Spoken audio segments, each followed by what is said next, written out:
sei tsoko dzichigara miti nemakomo? Regai ndikutaurire zvakaitika kare kare.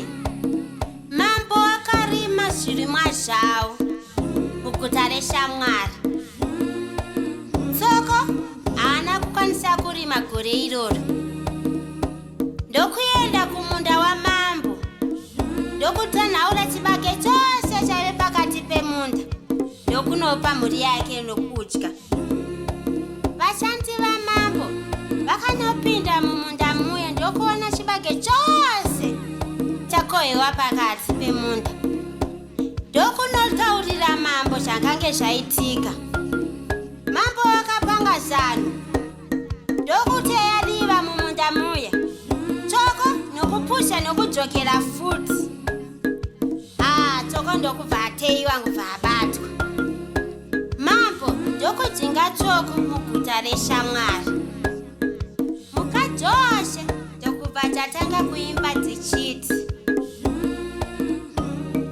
kusarima woye woye, aiye woye woye, aiye woye woye, torai mapadza muchirima. kusarima woye woye, Aiye woye woye, aiye woye woye, torai mapadza muchirima. kusarima woye woye, Aiye woye woye, aiye woye woye, torai mapadza muchirima. kusarima woye woye, woye woye, woye woye, Torai mapadza muchirima. kusarima woye woye, woye woye, woye woye. Torai mapadza muchirima.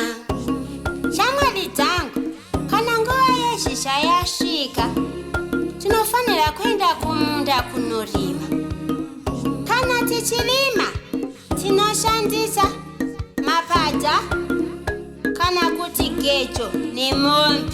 Kusarima woye woye, woye woye, woye woye. Torai mapadza muchirima. Kusarima woye woye, woye woye, woye woye. Torai mapadza muchirima. Kusarima woye woye, woye woye, woye woye. Torai mapadza muchirima. Kusarima woye woye, woye woye, woye woye. Torai mapadza muchirima.